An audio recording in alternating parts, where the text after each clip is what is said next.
Assalamu alaikum урматтуу мекендештер. Бүгүн сиздерди бронхиттен жана калса пневмониядан да айыктыра ала турган чөп тууралуу сүйлөп берейин деп ниеттенип турам.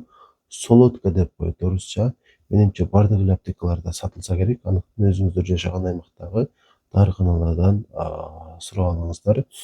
Жана бул өсүмдүктү баарыңыздар эле ичип көрүңүздөр дейт элем. Анткени бул өсүмдүк дары чөп бир гана сиздерди дем алуу жолдорундагы инфекциялардан куткарбастан ден соолугуңуздарга башка дагы көп пайдаларды алып келет.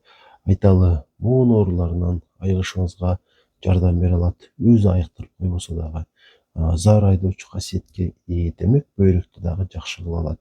Мындан сырткары кант диабети барлар ичсе, кандагы глюкозанын деңгээлин түшүргөнгө бир аз болсо дагы шарт түзүп берет. Андыктан бул өсүмдүк баарына бирдей эле пайдалуу деп айтсак жаңылышпаган болобуз.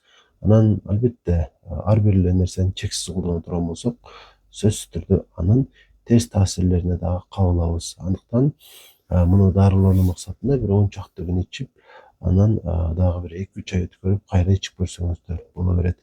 Ушул ыкманы колдонуңуздар. Ар бир эле дары чөпкө карата. Демек, бул өсүмдүктө солодканы бронхиттен айыгуу үчүн же болбосо какырыктарды көбүрөөк чыгаруу үчүн кантип ичсек болот? Демек, имал идиш табасыздар. Үйдөгү жанагы чөмүчтөр болот го, ушул сыяктуу кичинекей кастрюль болсо деле болот. Ага бир аш кашык ушул солодкадан саласыздар, майдаланганын, анан үстүнө бир кружка кайнак суу куясыздар. Жана муну үстүн жаап коюш керек. Үстүн жаап туруп, анан кайнап жаткан сууга ошол идиш боюнча саласыздар. 15 мүнөт жөө кайнатып туруп, анан ошол идиш боюнча кайра алып туруп, суунун үстүнө дагы бир кружка кошумча суу куюп, анан жанагынтип тундуруп алабыз дагы бир аш кашыктан ичсеңиздер болот. Бир күндө 4-5 жолу ичсеңиздер боло берет. Бир аш кашыктан адан көп ичпеңиздер. Ошентип бир канча күн ичсеңиздер, дем алуу жолдоруңуздар кадимкидей тазаланып калат. Эмне үчүн бул дары чөптү сиздерге сунуштадым? Себеби дарыга карата жек көрүү ушунчалык күчөп кеткен заман.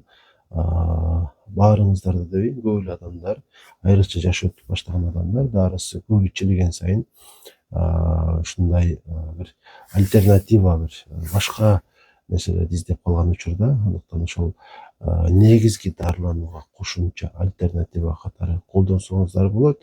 Балким ошол бронхитиңиздер өтө катуу болбой аткан болсо, дарыканадан эч нерсе албай эле ушул эле чөптү солодканы алып келип эле анан колдонуп көрсөңүздөр болот. Анан бронхит болуп жаткан учурда өзү муздак нерселер болбойт да, муздак суу, муздак мөмө-чөмө, салаттарды дагы жебей тура бериш керек. Ошондо тезирээк айыгышыңыздарга шарт түзүлөт.